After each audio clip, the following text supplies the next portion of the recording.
month's episode of Impact at Work. For this month, I have a very special guest. His name is Ajit Nawalka, and you might have heard of him if you are a coach or a thought leader in your industry, as he is the leader of Mindvalley's division called EverCoach. Now, what you might not know is at one time, Ajit was actually part of the core team at Mindvalley. And I want to share an interesting story where when I first joined about 5 years ago, I found myself having issues with dealing with a lot of competing priorities. If you've seen what Mindvalley does, we innovate a lot, and there's a lot of different projects that we have to work on, and I had a slight sense of overwhelm. And what was magical is Ajit actually came into my life and actually mentored me, because he's someone that understands the principles of productivity, and he's an amazing coach and leader for other employees within the company. And when he sensed that I was feeling this sense of overwhelm, he came to me and he gave me these specific methods that allowed me to organize my work and think about it in a very different way. Now, you're all going to get a benefit of this through this episode, where he's going to come in and lead us through some systems and models about productivity and about how to redefine what you look at for your work, whether it's from your own productivity as an employee or as somebody who's managing a team or as someone who's an entrepreneur. You're going to get a ton of value from this.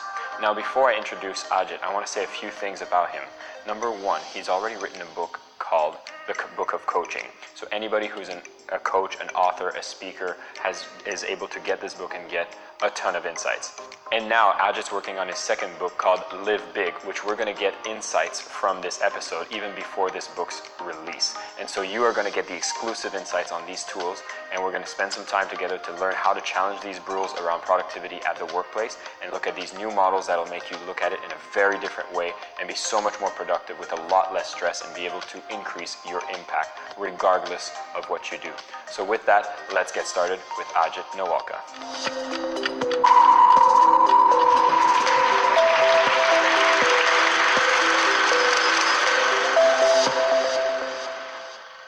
So hi Ajit, thank you for being on the show. Thank you for inviting me. It's fun and exciting to be here. So what I love is the fact that we've known each other now for almost 5 years. Yeah. And what I shared in the introduction is the fact that when I first started, I had some issues with my own prioritization. I came from a place where I didn't necessarily know how to work on multiple projects like we do here at Mindvalley, and you came and you gave me so many insights at the beginning, and I'm eternally grateful for that. I wanted to talk and first introduce with the fact of what are some of the things people can expect from this training. So thank you for that, first of all.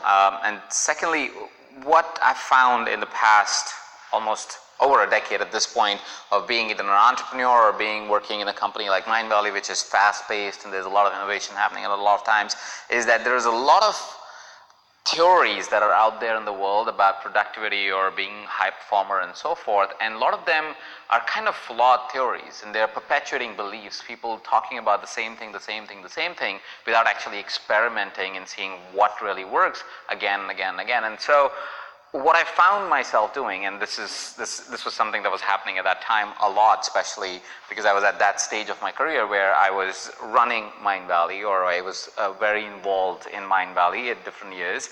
And at the same point in time, I had my businesses as side businesses that I was running. We call them side hustles these days, right? So I had at least one, and sometimes 2 to 3 side hustles that I would have started either in partnership with Mindvalley or just as a company that I wanted to experiment with.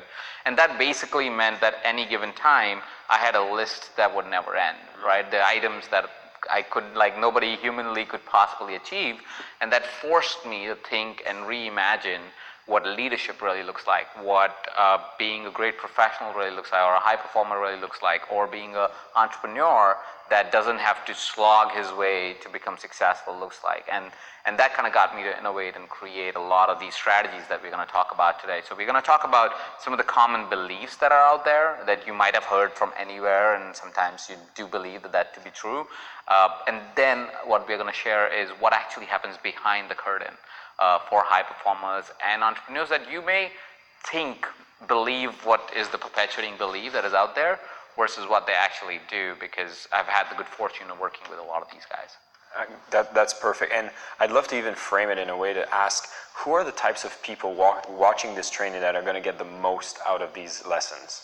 pretty much everybody, especially if you're a professional, if you're working in an environment which needs you to be productive, or any entrepreneur. If you are an author, speaker, coach, if you're a trainer, if you're a CEO, a CMO, a COO, any of the titles, or any of these roles that you play in as a professional or as an entrepreneur. Honestly, you could even use it irrespective if you're not even a professional. I mean, this is impact at work, so it is for professionals very specifically, but even if you want to take these ideas and bring it to your personal life, it's equally applicable. It doesn't only have to limit itself to work. That's amazing. And I've seen you play a role. I mean, I've seen you as a CMO. I've seen you as a CEO. I've seen you as an entrepreneur. I've seen you as a coach. I've seen you as a speaker. And so you get to speak to a lot of different people here. And I'm curious, now you're putting your second book out there. I know the first one was on coaching. Now you've been inspired to do the Live Big book. And I'd love to hear what inspired you to put these contents together. So the book of coaching, context-wise, was more written because the industry of coaching has a problem. And the problem is that a lot of theories that are presented in that market is around what works for me, and whoever's talking is the me in that scenario. When somebody does that in an industry, what happens is it does a lot of disservice to the people who are coming into the industry or are new to the format or doesn't really fully understand how to create a unique business and a business that will thrive for a long time. So we said, can we put together a research document? Can we actually find principles that people can utilize that will create their own structures, their own unique methodology, their own unique business structures, their own true reality, instead of saying, who can I copy today, right? So that is where the book of coaching came in. At all points, so the one thing that I've really found for myself is one of my greatest passions. It has always been, even when I was a teenager, I used to write poems, and I had lost that art at some point, and I realized that one of my biggest passions, the things that really lights me up, that I don't like to do all the time, but I like to do it a lot of the times, is writing. And so I made a personal mission to write books because that I find is a great way to express what you've learned and help other people, but in the process also just feel really fulfilled. So it's also a personal thing for me to write books, and that kind of drove me to write Live Big because I was finding, again, so many entrepreneurs I meet, and it's very directed towards entrepreneurs, Live Big in particular, I meet and they're just like really stressed out. They become, and sorry for using the word, but they become assholes in a way sometimes. They would come out in the world as if the world owes them something, or they would come out in the world as if they're demanding something from the world. They would not treat their employees well. They won't treat their colleagues well. They have terrible personal lives. And for some reason, they feel like that's okay. And that's okay for them, but that's also how we lose a lot of entrepreneurs at a really early age, or they become demotivated or have terrible personal lives, are horrible parents, and so forth. And I said, there has to be a better way to look at it. And a transformation had happened in my life about 3 years ago. My current wife and then coach kind of propelled me towards that transformation to really look within and ask myself certain questions, which was, why am I being the way I am being, and why do I not really love myself, and what are those things that really can be done to shift that mindset? And that propelled me in really writing the book of bringing together ideas that go beyond how to work harder every single day. It's more about saying, hey, how can you live a big life instead of just having to constrain yourself to 18 hours of work every day? How do you live big? How do you really get to enjoy all aspects of life while building a great business? So it's kind of on that dimension. Amazing. And you are all in for a treat, because what you're going to notice is we're going to get amazing concepts, theories, and systems that you're going to see the applicability of this is almost instantaneous. You'll be able to learn these new models and take the systems and immediately see how you can make some shifts in the way that you operate your business, in the way that you're in the workplace, which is what I'm really excited about for people to take away from this training. And so with that, are we ready for our rules that we're going to challenge? So we're going to have 4 rules we're going to talk about here, and we're going to introduce some new models of reality. So the first one, the rule, and we've already touched a bit on this, but let me frame it this way.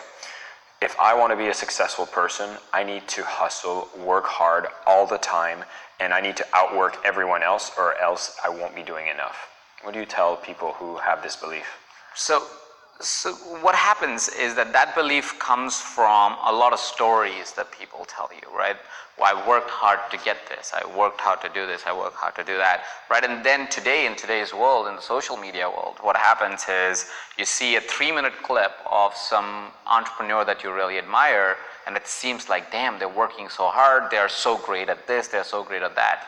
And what happens is we tend to think that 3 minutes of a clip of their life is 24 hours of their life. Right, or 18 hours of their life, or whatever that is, we start to believe that that's their life, basically, right?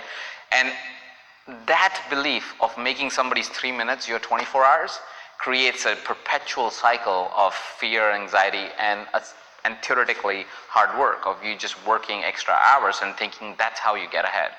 If you look at any entrepreneur, now there is times when you have to work hard, but that doesn't mean that's the way you live your life, right? So there are stages. Let's say if you're just starting a business, right? Then because you're doing job of 5 people is why you work hard, right? But if you've started a business that has gone some traction, or you're in a work environment, you're a professional, you don't have to work 18 hours every day. That's just not the truth. And the reason why we start to believe it is because that's what's been told to us, right? That's what our bosses, let's say in the job, would say, you should work harder, right? But that's mostly because he's the boss and he doesn't want to work hard, right? And that's fine. It's actually, in a way, it sounds really bad, and this is bad leadership when the boss is saying that you should work hard, but if the boss is actually not working that hard, that's actually good productivity management on his behalf or her behalf, right? So that's kind of like the understanding that we need to build, right?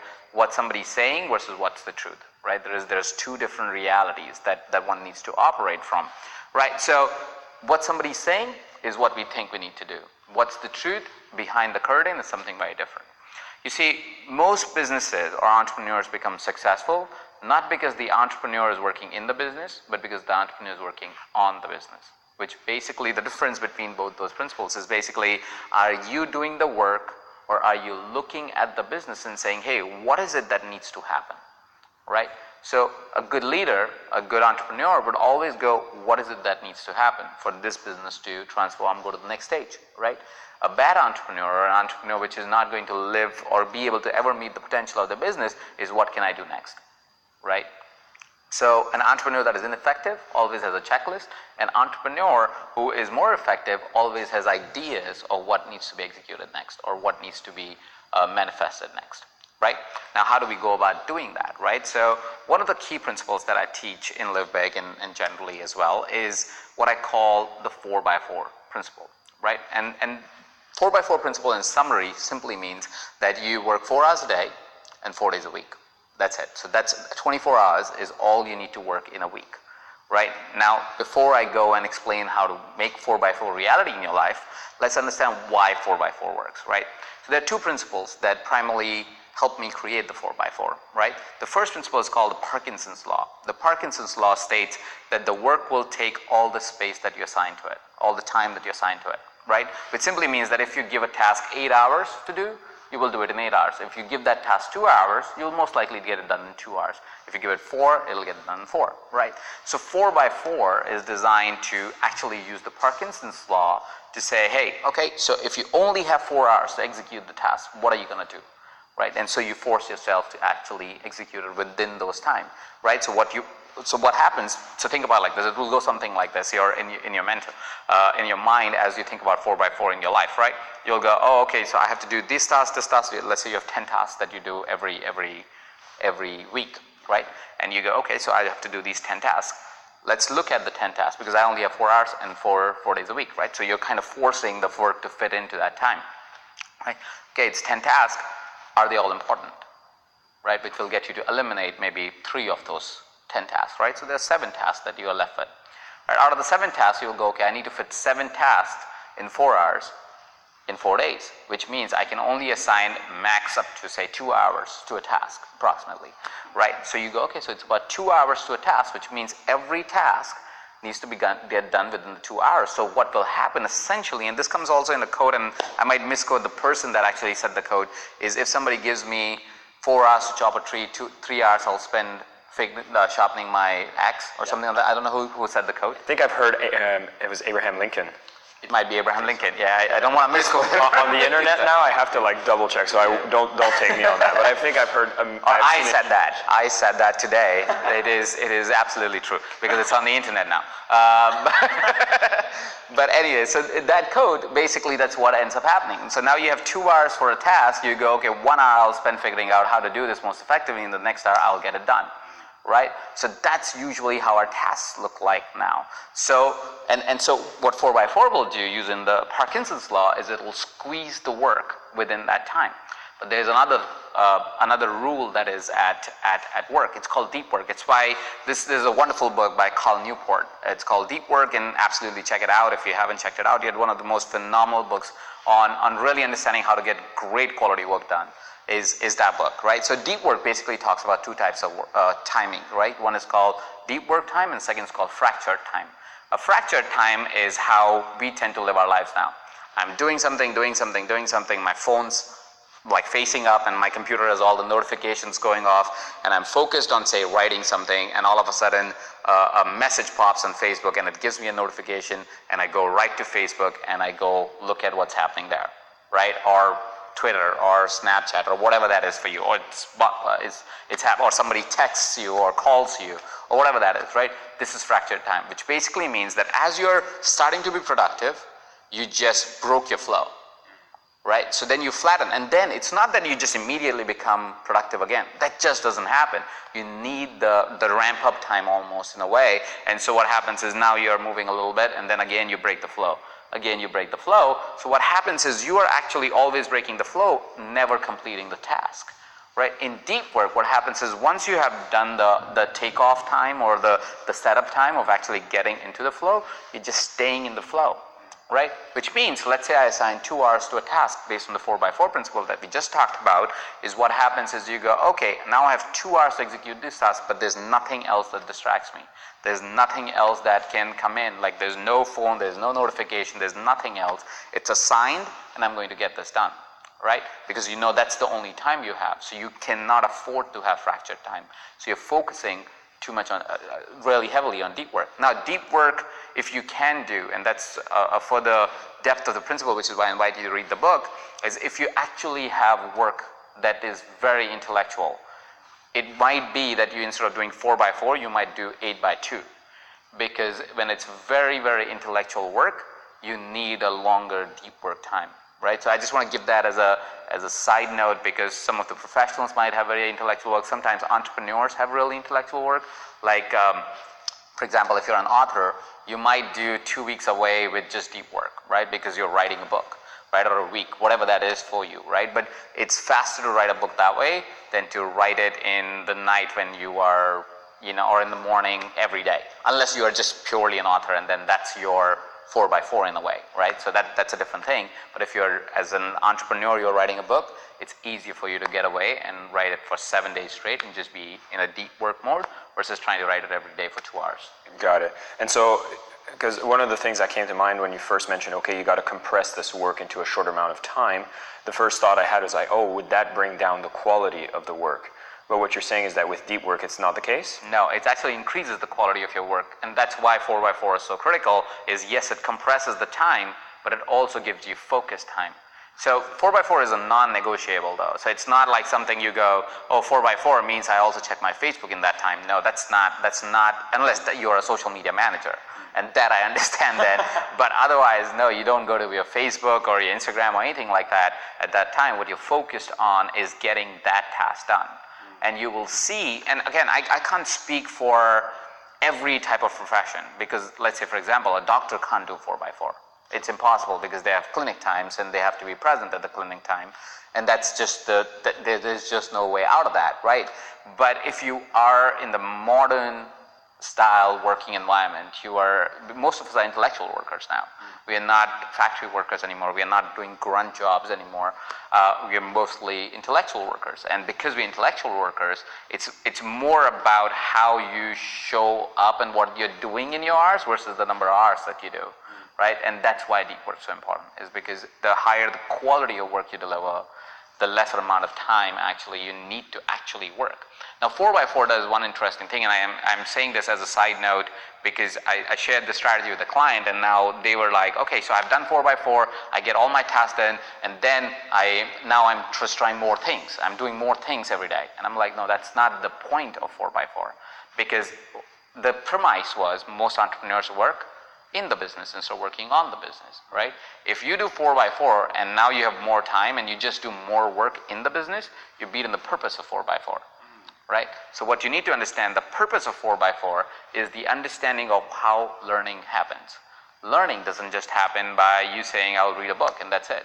You need to give your brain the time to process that knowledge that you acquired or this training that you watched. You just watch it and you go home and you do 4x4. It's not going to be as effective as you give yourself the time to actually let that knowledge simmer in and become a reality for yourself. So you give yourself that time. So once you've done the 4x4, you will see 90% of your tasks would get done in that time. And tasks that will remain are reactive tasks, not proactive tasks. They're not really important. It's like email. Email is not really important, but everybody thinks that's the most important thing that they have to do. That's actually the least important thing that you do, because you're working on somebody else's schedule when you are responding to an email. Right? Somebody else's need is what you're fulfilling. You're not doing the most important task of yours unless that's your job, like your customer service. So you have to respond to emails. But otherwise, it's not the most important task that you have to do. And so what you want to do is you create space for your reactive work, and then you create a lot more space of saying, how do I live big in the extra space that I have? How do I let learning come in? How do I bring conversations in the remaining time that you have? How do I create networks? How do I talk to more people? How do I learn better? What do I focus my time and energy on in context of family and friends and relationships and so forth? Because that learning that you get from there, that community that you build there, is so much more powerful in growing your business, your professional life, than any amount of work that you can do in the business. I'm really glad that you mentioned that, because some of the people that are watching are in a workplace where they need to kind of like punch in and punch out. So like the 9 to 5 is still a big reality for them. So if they start working in this way that they get so much done in a shorter amount of time, isn't there going to be some sort of expectation for them to start adding more tasks? Like how do they get out of that almost enslavement to the 9 to 5? So here is a little hack, and this is applicable to anybody who's in that type of role. There's two things. Firstly, get out of it. And secondly is, if you can't and you have to be in that environment, is think about how somebody becomes a high-performing professional. Right? A high-performing professional or a leader in an organization is not, as much as it reflects and is shown as if they're the hardest workers, they're not really. And you will know that by if you look around and see who are the leaders in the organization. Usually the leaders in the organization are the people who build strong communities or strong bonds with other people, or they're people who are able to move a tribe. Right? That's leadership, basically, is what really gets them get ahead in their realities. And so what I will invite you to do is to do the 4x4, and then don't tell anybody that you do 4x4. Right? Use the rest of the time to learn. Use the rest of the time to grow yourself as an individual. Use the rest of the time to connect. Use the rest of the time to actually fill white spaces in the company. One of the most valuable employees that any company ever has is people who can find white spaces and suggest ideas to either solve it or solve it for the company. And if you can do any of that, you win still, right? So you still use 4x4 to be hyper productive, but don't go to your boss and say, I got everything done. Because then what they're going to do is the same thing. Hey, here's more for you, because here's how the boss would think. He'll think, oh, maybe I have assigned too little to the person. They don't think you're more productive. They're thinking more, oh, I think maybe I have assigned too little to this person. Maybe I need to just assign more tasks. So they, instead of recognizing that you're hyper productive and so you can get all these other things done, they would think that you just like have less work, right? So they'll just assign you more things. So just be careful with that. Do the 4x4. Let that extra space and time, like an entrepreneur will use for learning, you use it for learning and growth and connecting with other people and building a tribe around you and becoming a better leader and a better performer at what you do, but through study and learning and growth. Amazing. So I want to recap this triad because I think it's very powerful. So the first thing we did is we talked about you need to hustle all the time. You need to work, and that's the way that you get ahead, and you need to do better and more work than anyone else to stay ahead. And that's not the case. With a 4x4 mindset here, we talk about working only 4 hours for 4 days where you're into a deep work mode. We're acknowledging Pareto's law, which says every task will expand based on the Parkinson's law. Parkinson's law. Yeah, Pareto's the 90-20. Yeah. Parkinson's law. Parkinson's law is that any task will expand to take up the time you have given it permission to expand to. If you compress that time, you'll see that you can still get the same amount of tasks done, and it forces you to prioritize. And then finally, we also acknowledge deep work, which is going to be the fact that once you get into a focused state, which means you eliminate all distractions. One of the biggest things I've done based on that concept as well is turn off all notifications on my phone. Yeah, that's a great. And nothing went wrong. Nothing went wrong. And so I highly suggest that for people who are going into that deep work mindset. And you've learned a lot of these strategies, these systems that you can actually get into that and what to do with this extra time. Learn, connect, grow yourself, train your leadership skills, and that will allow you to be much more productive and to grow within whatever role that you're trying to do. Absolutely. Okay, so I told you this was going to be applicable. Let's go into round 2. Now this one has a bit more of an external focus, and I really like this because we talk about how people looked at those 3-minute clips of other highly successful entrepreneurs, and then they got the impression that they needed to hustle all the time. Another thing is that for people that are looking for innovative ideas or ways to grow their business or to be more productive in their role, they'll look at competition as a way of being inspired on what to do or how to do anything. And you say that just looking at and copying your competition is not the best way. Yeah. So what happens when we look at competition often is that we go, okay, that's my competition and I should just copy because it's working for them, right? And even in professions, like when you're a professional, you go, oh, that person seems to get all the attention and everything, let me just copy whatever that person's doing. There's a difference between copy and learning, right? And there's a difference, a huge difference between a copy of something and original thought or original idea, right? Now, to learn from somebody that's ahead of the game is a really, really good idea. To copy somebody it's like, think about it like this. Think about the favorite actor that you have, right? Whoever that is, who's your favorite actor? I'll go with Iron Man. Iron Man, so Robert Downey Jr., right? Robert Downey Jr., phenomenal actor, I love him too. So Robert Downey Jr. is your favorite actor. Would you like to see a copy of Robert Downey Jr. as the second best actor in your list? Of course not. Of course not, right? And that's what happens with a copy, right? As a business, if you copy another business, all you become is the second best in that business, but in that micro category where only one business can fit, because that's the original idea, right? A copy doesn't make you succeed in a business. It has to have its unique idea, unique purpose. Now, but what you do want to do is you want to learn from the best. You want to learn from people who have gotten ahead and go, okay, what is it that they are doing that is working for them? So I can also see what is it that I can take from it. For example, if let's say there's a company that you love their marketing, right? You want to see what their marketing is, but what you want to learn is what is the reason why this marketing works? What's the psychology behind it? What's the design element behind it? What is all of those other things that are behind it? If there's a particular product you love, you want to go, oh, okay, so I want to see what the different ideas that are behind that product. Why does that product work? What's the unique feature set? And let's say your business is in the same industry. So you want to look at your competition that way and see what is there to learn, why is it working for them, right? Not what exactly is the copy, or why is it working for them, but then you need to go one step further. What happens in an industry, especially if you're in any type of industry and you're an entrepreneur, is that every industry has a perpetuating belief. A perpetuating belief is basically there's a theory of why things work and everybody talks about the same theory in a different way, right? So, for example, in coaching, like in the coaching industry, is the perpetuating belief is you need a webinar to be successful, right? So everybody says you need a webinar to really become successful, right? So everybody goes, webinar to be successful, webinar to be successful, webinar to be successful, webinar to be. So if you go to any other speaker, they will go, you need a webinar to be successful. Right, now that's a perpetuating belief, because what happens with that is you think that if your webinar is not successful, guess what? You're not going to be successful. Or the only thing that you try is a webinar, right? What happens when a perpetuating belief like this happens is that because you're talking within the circle, there is no original thought or original idea. What the way to learn is what I call a disjointed learning theory, right? Disjointed learning theory is you learn from as diverse ideas and people and strategists and businesses that you create original thought. So let me give you an example of disjointed learning theory, right? So Ford started a car company, right? He started a car company and he tried to make exactly what was happening in the business at that time, which was high-end cars, because it was a new time for cars. So it was like expensive cars and a few cars, right? That company bombed. Nobody knows about that, but actually Ford started a company that completely bombed, right?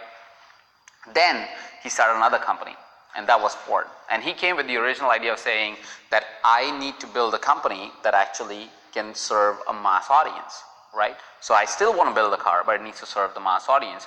And to find original ideas, he went to different industries on how he can create a car that is actually cheaper.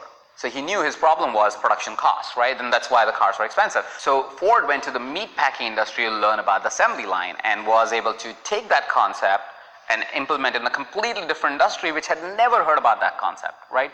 So as you learn from different ideas or different industries, different people, that creates original thought. And that original thought is what makes it unique, what makes your business unique, what makes your business work. Making a copy of another business just makes you the second best or second Robert Downey Jr. You can play his copy and you can be his, what do you call, the stuntman or whatever that is, but you can't be Robert Downey Jr. You can't become successful, right? So you will become successful at being the stuntman of Robert Downey Jr. or the body double of Robert Downey Jr., but that wouldn't be a success.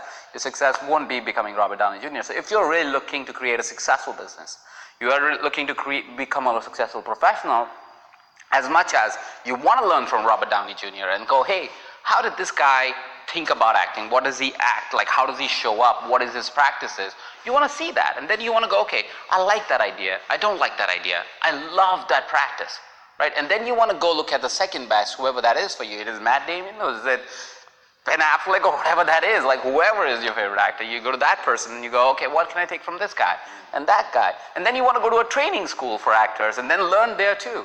So as you learn from all these different ideas, our mind is so powerful, it connects the dots and says, oh, okay, that's the original thought. That's the idea that is my idea. That's the idea that's truly me. Now I can show up like that and I'm going to win. So copying doesn't make businesses successful. Being original is what makes business successful, but learning from different people who have been successful, who have already gotten further in their journey, is the most powerful thing that you can do. So learn from your competition. Sit with your competition, talk about it with your competition, but also remember that there is no way that you will get successful if you just simply copy them. It just doesn't work. And I really like this concept because I know a lot of people, as they're just really striving to bring success to their own lives, there's like a piece that feels inauthentic when you go into a copying mode. And I've seen myself actually get into that pattern in one of my earlier ventures where I just tried to copy something that was existing, but then it didn't fuel me because there was that lack of authenticity. And so what I like about this concept is that you don't need to copy, you are your original version of you. And I know the answer to this, but I just want to reconfirm it with people. But by taking a lot of these learnings from every other competition, does it take away from my authenticity? No, it adds to your authenticity. Because that's, again, like I said, our brains are just so beautiful and so powerful, is that what it will do, it will go, okay, I've learned from this, learned from this, learned from this, learned from this. What is it that is now, that is the truth? Right? It's like, think about it, you do this program, you learn 4x4. If you don't adapt it to yourself, it's not going to work for you, right? You have to still adapt to your workplace. You have to still adapt to your business, right?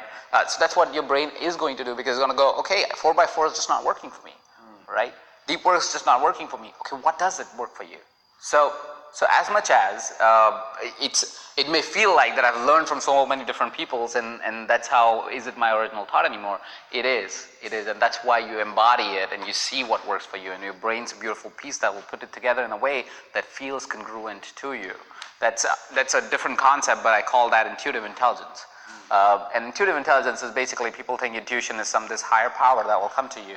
And yes, the higher power does come to you, and that's a different conversation for a different time, but what really fuels intuition is knowledge, right? How much do you know? What all are you learning from? How much insight are you capturing? More insights you capture, guess what? You become more intuitive. You're not able to explain why you have those ideas, but you have those ideas. Why? Because your brain just processed so much insight, it has original insight, which is your intuition in a way. Amazing. So we've learned the 4x4 concept, and now that we've had all this extra time, you can actually start learning from a lot of your competition to start building your own identity by gathering insights from all over the industry with disjointing learning theory. And now we're going to move on to the third. Before you go there, can I give one more thing? Just in context of competition and copying. Because if you really think about it, when you compete with someone, You have inherently put yourself in the second position. Think about it like this. When you compete with another person, your goal is only as further as that person's goal is. Right? That means A, you don't even know if this is your goal. Right?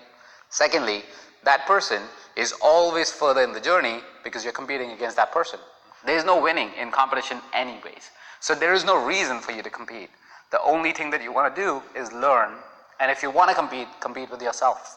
So I like the fact that you have to end with the fact that the only competition you have is the one with yourself. And you're right, you're always going to just get really close and you'll never be able to surpass because you'll be out of ideas to even surpass it if you're only taking it from copying one source.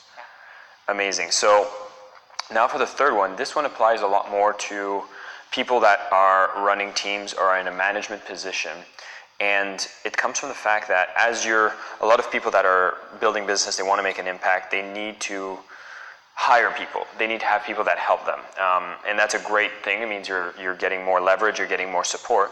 And here the rule is that getting people to work for you is really easy and they're very expendable. Like you can find any, and I'm going to use a term I've heard some people mention saying, oh yeah, I can hire just monkeys to do that work, which is a very derogatory term, but at the same time just says that if there's a particular set of tasks, it's always better to just get people, know that they're going to be there for a short time, they're expendable talent, and you'll just need them to get the job done, and you can turn them over, and there's not very much value in building a solid team because there's always people available to get the task done.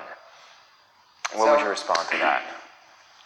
So there's always more people, yes, for sure, but that the philosophy that people are expendable is completely wrong, and I'll tell you why.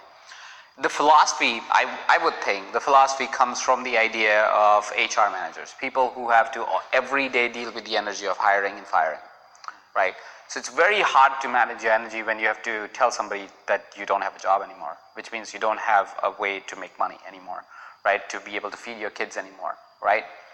So the way to distance themselves with that energy is to say, oh, what I care for is the company, and the company is the most important thing, and for the company, the people are not so important because company is all about the process, right? Or something to that tune, right? Or the product, or whatever is the story that we want to tell ourselves. So it's an easy thing or easy escape for an HR manager to kind of say people are expendable. If you look at successful entrepreneurs, and I'm going to give example of Warren Buffett here, right?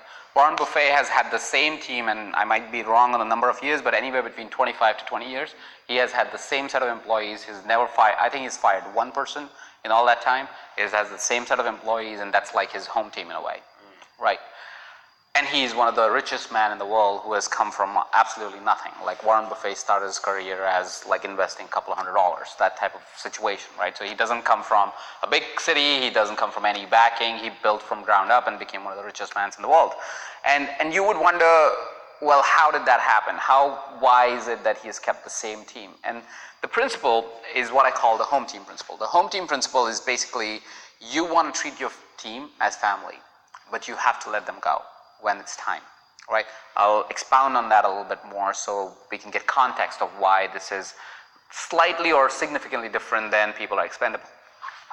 People are expendable comes from the theory of saying, get your job done, let them go, or fire them when they're not important, right? Home team theory says, get the right people on the team who are value aligned, people aligned with what you want to do, nurture them, grow them like as if you're family, as if they're your kids, as if they're your friends, as if they're your family members, right?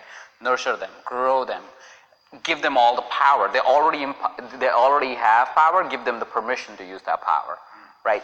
Let that simmer in, let them show up as powerfully as they can every single day at their jobs. Give them empowerment, give them the training, give them the learning, treat them like family while they're there. But then when it's time, and the time will show up and it will be very clear, either they would be demotivated doing what they're doing, they would not be excited about the vision, or it would be that you would see that clearly something is off in their life right now, which is why they're not showing up the way they were showing up before. In any of those scenarios, you need to give yourself the permission to let them go. And what happens when you let them go is that they go on something that is called a hero's journey. A hero's journey is a concept that Joseph Campbell made really popular in one of his books. And the hero's journey is basically that everybody, all of us, go on a call to adventure, which means as we get sick and tired of our lives, we go on an adventure to fight the belief that has led us to where we are in the life, and there are mentors that show up, and there are life challenges that show up. We form a new belief and we come back as a new person, and then we keep going on these hero's journey all our lives, right? I'm kind of butchering it a little bit, but just to give context, right? So people need to go on their hero's journey, and sometimes they would do it within while staying with the company. Sometimes they need to step out. Now here is the concept why it's important to treat them like home team. When they're done with their hero's journey, when they are done with it, they are a better human being, and they always want to go back to their home team, right? If not always, at least sometimes want to go back to their home team, and maybe in a different capacity. Maybe they will not be your employee. Maybe they will be your business partner.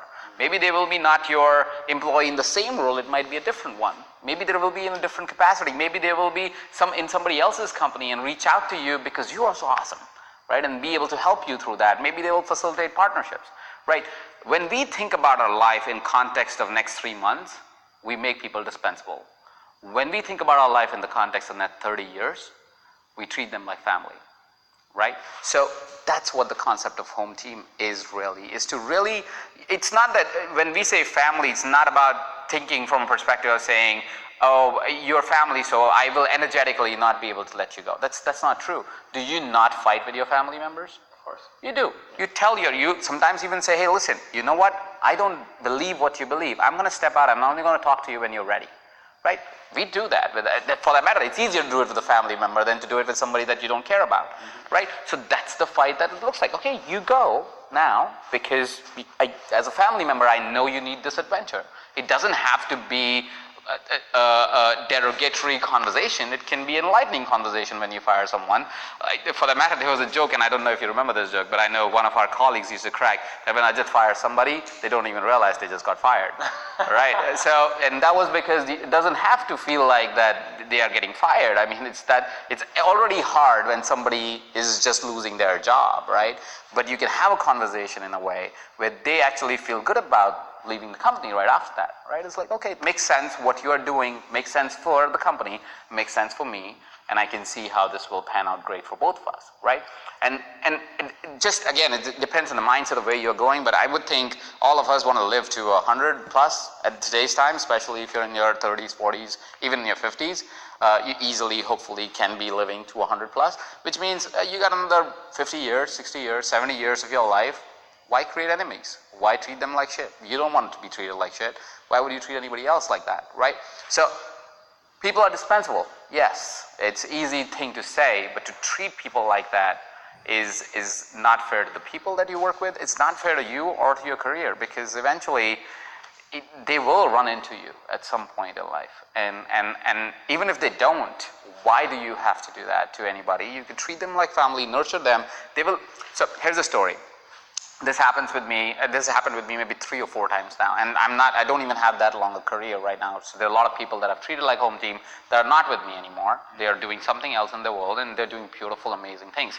But it is at least 3 instances that I can remember right now where the people who were working with me were actually my team, who were let go or they decided to move on.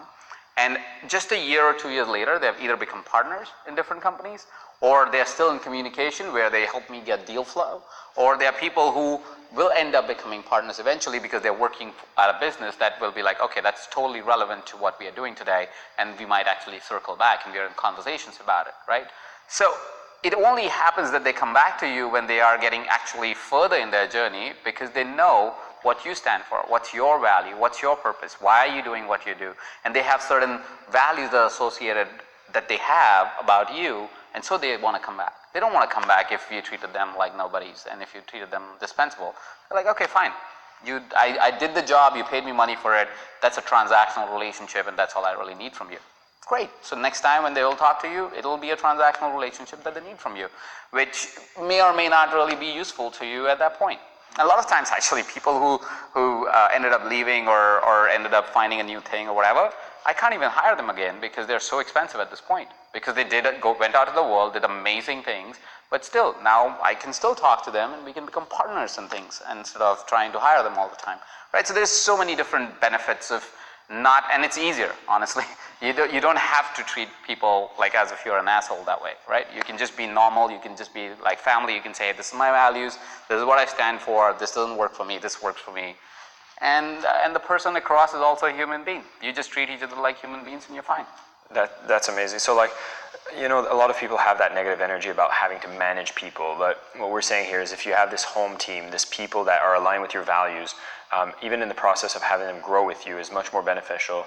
If there's an instance where they have to be let go, it's not necessarily that you're cutting them off from your life completely. They're still going to be in the same communities. They're still going to be growing in their own ways, and it's going to be even to their benefit to leave as well, because they're going to have to go through their own experience. Exactly. And then in your case, you're going to be able to grow the business even more. And actually, I wanted to bring this in a concept because we've talked it from the perspective of being the person that hires the people. If I am an employee and I'm looking for this type of position, should I be looking at work as looking for a home team? So what I like is we've looked at this from the employer's perspective, so people that are managing a team and hiring a team. What would you have to say for someone that wants to find employment? Should they be looking for a home team? They absolutely should be looking for a home team. And even if you're switching jobs every time, you should be looking only for a home team. And it might sound a little bit complicated on how do I find what the home team looks like, and it's applicable also to people who are hiring for a home team, right? How do you know somebody will become your home team, right? The one big principle is that firstly, you need to know what's your big direction that you want to go in life, right? So it's not like you don't need to know the ultimate purpose, because purpose kind of changes a little bit, passion changes a little bit all the time in our life, like as we progress in life, right? But you want to know the direction that you want to head in, and that's the first question to ask. It's like, what's the direction I want to go, right? Is this the direction that I'm choosing for now, at least to walk towards? And if you have that already gives you some ideas on what type of companies that you want to work for. Then the second step is to really evaluate and find your values, as to what is it that you really resonate with as a human being, right? What are the values that you really resonate with as a human being? Do you care for the impact that the company creates, or do you care for the revenue that the company creates? Do you care for cars? Do you care for whatever else, right? So whatever that is that you care for, and what are your values and you inherently know your values. You might have to just take a piece of paper and write it down type of thing, and there's a way to actually find your values, but you find your values and you go, okay, this is where the direction of my purpose looks like. These are the values that I really strongly hold towards me, and what are the companies that actually align with that? Who are the people that actually align with that? When you apply for a job, are the HR managers somehow representing those values, or your interviewers are representing those types of values? Are they showing up the way you would like them to show up? And if those are resonating ideas, and that's what your research on the company says, that's the company you want to work for, because most likely that company's way of operating will allow you to find a home team. It's the same for the people who are hiring, right? If you are looking for people that are in alignment and will become your home team, you want to see, of course, you want to have a big purpose to your company, and we can talk about that separately at some other time on why you need a bigger purpose than what you can conceptually. It's not a goal, it's a purpose. It's like a big mission that you need to have, because that really aligns and puts people into the home team mindset, because they're like, oh, okay, I'm in this for lifetime. They don't have to stay in this for lifetime, but they at least feel their purpose line, right? So that's one thing, that you need to have a big purpose, and if you don't have one, you need to evaluate that. And secondly, what are the values that your company stand for, right? What are those different principles that you really, really strongly believe as a company? What are those things that you kind of abide by, and is kind of your filter in a way to know if you're in the direction of your big purpose or you're not in the direction of your big purpose? Are you excited about this or you're not excited about this, right? So that's kind of how you really know if you're in alignment and if you can find the home team people to join your home team, or if you are joining a home team. So it's a simple exercise that you need to do if you haven't done that yet. So one of the big mistakes that we do is we become reactive. Oh, there are job openings, let's apply, right? How many can I apply for? And I'll filter through, get one. Well, you're not going to find your home team that way. If you do, a coincidence, great for you, but that's not how you find a purposeful, aligned home team that will stay with you for a long time. Amazing. And so to recap this triad, we're talking about how you shouldn't be looking at, like some people look at getting employees as very transactional. You just hire someone to get the task done. what you want to reevaluate is a new model, which is look at people like a home team. If you can build a home team, it'll increase your impact and productivity in ways that you can't even imagine, because the ripple effects of treating these people right, making sure that they're value aligned, and making sure that you're growing these people to take on more responsibility, giving them the empowerment space to keep growing and going into their own hero's journey is very important. And as an employee, you also want to be very clear on what you're looking for in a home team and try to find employment within a home team that's aligned with the direction that you want to go. Even if you're not clear on that direction, as long as it's going towards the target that you're going to, you don't need to pinpoint it, but if you can get into an employment that gets you to take that next step, is much more powerful than just randomly finding any employment. One thing I'd love to link for people here that might want to go into these concepts deeper is we have a previous impact episode with Emil talking about finding your core, which has a values exercise for the individuals that can go deeper into that. And Francesca Iseli talks about being bold in your vision, which can also help people that have a business that haven't figured out this vision yet. So have I missed anything on this triad? No, this is perfect. Yeah. So that was another very powerful one, and I wanted to bring in a fourth one, and this one I very selfishly bring up, and the reason I say that is because when I first started, I was one of these people, like I consider myself a go-getter, like I just want to get things done, and I sometimes will get into a space where I'm very scattered in my mind. Like I'll have a to-do list that is like endless, and my prioritization method is just like, okay, just put everything in a list and just start scratching them out, and everything needs to be done yesterday. And this Brule, you ran an intervention on me. This was back in December 2013, is I had this giant, I just took on the Department of Entrepreneurship at Mindvalley, and I had this giant to-do list. I wanted to create a ton of things, and it felt impossible to get anything done because everything needed to be done yesterday. Yeah. That's the Brule. How did you intervene? I remember standing and really going through each of the items and then really having that conversation. I think the conversation led us to get into the idea of the forts in the night and the idea of having a long-term plan, right? So again, that was 5 years ago or something, almost 5 years ago, and I've expounded on that a little bit more, right? So for example, what happens is if you set out a vision or a direction or a goal for yourself in the coming couple of months or a couple of weeks or every day, right? What happens for you is you become really anxious, really scared, really fearful, really like you feel like you need to work all the time, and that doesn't bring out the best quality of work. For that matter, most of the time the kind of work that you end up doing is so immediate that it's usually not useful for the future, right? So it's only the work that gets done now. It's not useful at all again, right? Great businesses, great professionals never want to do work that's useful only once, right? Or try to do as minimal of work that is useful only once. You want to find things that work for a really long time. So best type of goal, even for a company, is not to set what's the revenue goal for next year, but what's the revenue goal for the next 20 years. Well, where we'll be at 20 years from now or 10 years from now at least, right?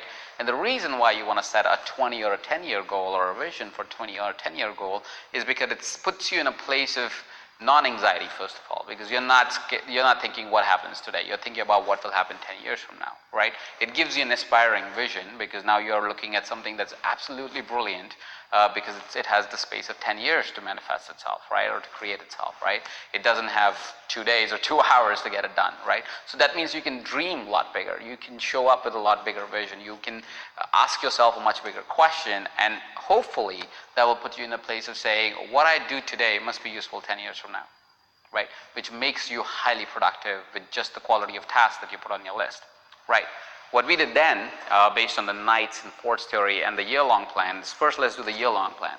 I think what we discussed, and again, factually I might not be 100% accurate on the story, but basically the idea was that instead of making a plan for next week, what if we actually scheduled everything for the next year, right? What if we actually put down what's going to happen in the coming 3 months, 6 months, 9 months, 12 months, right? And we actually assign it to a month, right? For example, let's say you have an idea, a brilliant marketing idea that you want to execute this year or this month for your company. Is it really relevant to happen this month, or is it relevant to happen this year, right? Because you might have 10 brilliant marketing ideas, but not 10 of them can be executed in this month. Also, it's not actually useful to execute all 10 of them in this month, right?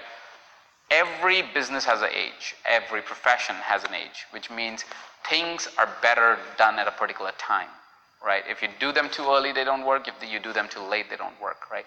It's the time that is required for that business to age itself in a particular way for you to actually fully enjoy that quality work at that time, right?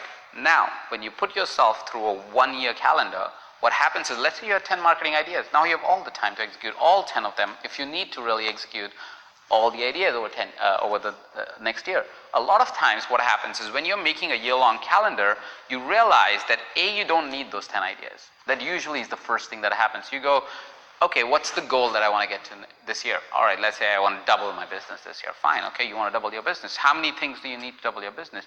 Most likely what you would come up with as a list, you can eliminate half of it and you'll still double your business. Right? And that's the realization. Like, do this exercise right now as a professional as well. You want to double your unit, go ahead, write all the ideas you have. You want to double your unit, you will find there are 3 ideas, and that's all you need to do that will double your unit this year. For that matter, each of those ideas have the capability of doubling your unit this year, which means you have 3 ideas that can double your unit. Even if one of them works, you will double your unit.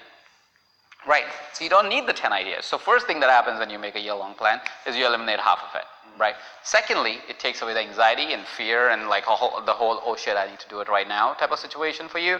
And that allows you to really phase yourself and really put the ideas down.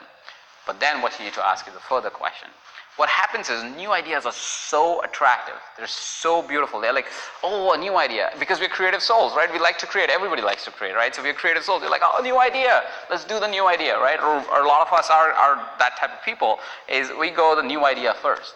And what we do in that process is we forget what's actually working already, right? And that's where the theory of forts and knights comes in, right? What you want to do is there's always a fort in your business. There's always a fort in your profession. These are things that already work. Right? These are things that naturally you've figured out now, and these are working things. What you need is you want to protect your fort, which means you want to first schedule the activity for what's inside the fort. So 80% of your time is dedicated to maintaining and growing the fort. Like, these are ideas that are actually within the scope of what's already working. And then there's the 20% that is the creative new knights idea. These are the people, like, in the old times, the forts is protected and there's the army for the fort, and the knights are to go out and conquer new territory, right? So the knights idea is where you go out and go, okay, these are 20% of the ideas that I want to go out in the world and figure out what is the next creative thing that will bring the growth for my company, will bring the growth for my division. And you want to make sure that 80% of your time is protecting and growing the fort, because if you lose the fort, there's no point of the knights. Knights have no place to go back and eat dinner, right? So if they lose a fight, there's no place to go back for them to actually go back and go, okay, I'm now home again and I can replenish and I can go back again to actually find new ideas or new territory, right? So you want to protect your fort, and you want to let your knights go to find those creative ideas. So there's a two-part thing to it. First is to have a longer plan, so your knights are not anxious that they need to win yesterday, right? So your knights are like, oh, okay, there are some creative ideas, that's great, but I have a whole year to conquer new territory, right? So your knights are chilled. And then at the second point of time, you're also giving space for your fort to actually expand and continue to thrive as it is. And as a king, you're making sure that your tribe and your city is thriving, and it's not just only focused on what's the next win that we can get, draining the core out. You don't want that. So that's kind of the whole concept of really being able to work through your creative ideas. Now, I want to give a short little system if you have too many ideas, right? If you have too many ideas and you're like, I can't really know which idea. So for example, I said you have 10 ideas and there are 3 ideas that can double your business, but let's say you're not able to identify them. So there's an additional system that I have, it's just called LERR. I'm going to explain that in a separate video, the additional video that is associated with this training, that will help you go through those. Oh my God, I have these 10 ideas and I feel I need to do all 10 of them. It will help you prioritize and go, okay, which are the 3 that I really need to do for me to get the maximum return on the time invested and not have the anxiety of getting all 10 of them done today. Amazing. It's so funny you comment on the shiny new idea syndrome, which I am a victim of, especially when I first joined at Mindvalley. And what happened is when I started applying this methodology with the knights and the fortresses and actually scheduling it over a year's time, that's the first thing that happened. The anxiety level just dropped. And then what happened is I was able to actually see when was I going to spend the time on each of these ideas, even if it was 3 months down the road. I didn't have the urgency of like, oh my God, I need to do this now, especially since I also was breaking another one of your models saying, oh, I've seen someone do it, I need to copy it now or I'll be too late. And then you realize that, this whole scarcity and like time constraint was all a mental model I had in my head. Once I had it all laid out in a year, then I was able to say, okay, I need to do this. I had this new focus, and then actually things got done as opposed to just get lost in my own thoughts. And that, to add to that, clarity is the greatest way to create intensity in your business. People think it's about doing more. It has nothing to do more. It's about doing less. It's about being clear about what you need to do is what creates tremendous amount of intensity in your business. By intensity, I mean intensity of speed of actually output from the business, and as a person too. Amazing. And so, as I've mentioned at the beginning of this training, we've covered a lot of applicable things that you can use as an employee or as an entrepreneur to really increase the impact you have without needing to work to death, and realize that most of the successful people don't work harder, they obviously work smarter, and you now have some tools on how to apply this yourself. And so I want to do a recap for everybody watching here is that, I don't know if you've noticed already, but all of these ideas tie in together. Number one, we want to look at how do you work smarter. There's a 4x4 framework. You prioritize the tasks that need to be done through 4 days for 4 hours a day in focus time, where you're going to use Parkinson's law, which is going to make it so that each of these tasks gets completed because the allotted time you gave it is shorter, and the quality of the work goes up because you are in deep work mode. You are extremely focused on that one task, and you know that is the priority that needs to get done. Now with this extra time that you have, you can actually use that time to look for new ideas. You're not going to copy the competition, you get inspired by their new ideas. And we're going to have a separate training on dissociated learning models so that you can see where should you be looking for inspiration to bring these new ideas forward. Number three is we talked about how is it that you can build a home team, because as you start growing and making more impact, if you're an employer, you're going to realize that you're going to want to bring more people on the team so that you can amplify this impact, and finding the right people and knowing that they're going to grow with you, they're going to go on their own journey, they're going to have their own values, and you're going to be able to see them take on more responsibility will maximize the impact you have. And if you are an employee, you're going to want to get into a team that has this home team concept, because it's going to be able to respect the things that you've learned, which is understanding that you're going to be able to prioritize your tasks in a 4x4 framework, knowing that you're going to be someone that brings new ideas to the company by looking at dissociated learning models. And finally, we talked about how do you prioritize, and it's looking at a more long-term model. You don't need to start stressing about all these crazy ideas you need to implement right now. If you use the Fortress and the Knights model, where you look at what are the core activities you need to do within a year's framework, as well as looking at what are the nice shiny new ideas that you can test but the business doesn't depend on, you can see that as a scheduled plan, you know what are the core ideas that need to be executed and what are the new innovations you can bring in a scheduled fashion so that you don't have a sense of overwhelm. And then finally, I'm just going to go through a separate system called the LERR model, which is going to allow you to even better filter all of these ideas into which ones make the most impact for your business and should be scheduled into your annual plan. This was a huge training. Thank you so much, Ajit, for your time. And for everybody watching, we've just synthesized here, there's a lot of these ideas that you'll want to put into practice. And I'd love to give you the opportunity to give some closing thoughts for the audience. I think one of the key things that at least that we talk about in the book Live Big, and we also talk about otherwise as we're training more entrepreneurs and also professionals, is one of the key areas that you want to focus on as an entrepreneur, as a professional. And you're at Impact at Work, so you're already focusing on it to some degree, but I would like to reinstate that, is the two key elements that I've found creates tremendous amount of intensity and growth for an individual. One is getting extremely clear about what it is that you want, right? And it's not only in context of work, in context of life. And the clearer you get, the better it is, easier it is, and more flow comes to your life because it's just so clear, right, as where you're going. It's like almost knowing if you want to go to the town, having a clear map where how to get to the town gets you the fastest to the town, right? And secondly, having the tools and strategies and making sure that you're learning to be able to create that the momentum towards that clarity or clear direction that you put yourself, which you're doing here at Impact at Work, and I'm grateful that we get to interact today. But keep at it. Keep at it.